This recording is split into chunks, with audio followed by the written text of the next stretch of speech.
Oh, look, I'm wearing the same shirt. As you can tell, it's not a particularly high budget production. But anyway, I figured kind of the first section I should start with is sort of an introduction to what precisely is philosophy. So, in my opinion, and I'm coming at it from the perspective of having never formally studied philosophy, there's sort of three main areas. And they have quite big, scary names because philosophers like to feel important.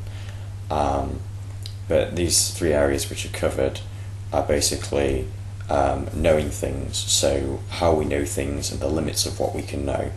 That's known as epistemology in philosophy speak. Then you have sort of the kind of what is it to be and what actually is time. And this sort of area is known as metaphysics. The reason why it's called metaphysics actually is quite interesting. I mean, Aristotle is a famous philosopher, wrote a book on what we'd normally consider physics, like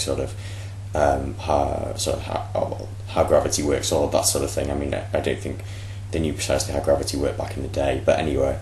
And then he wrote a book after that on things like being and time, and that was the after physics book in Greek, after is meta, so it became metaphysics.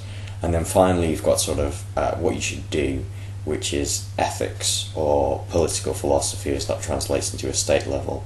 So there's kind of the three main areas that philosophy, or modern philosophy at least, covers. And there's lots of sort of sub-disciplines underneath that.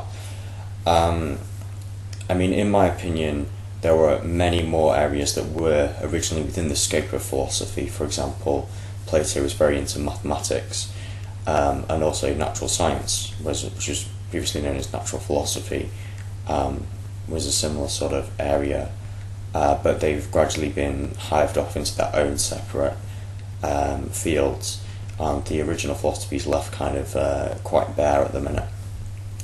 So I hope that kind of gives you a brief overview of sort of the questions we'll be looking at, and yeah, let's get started.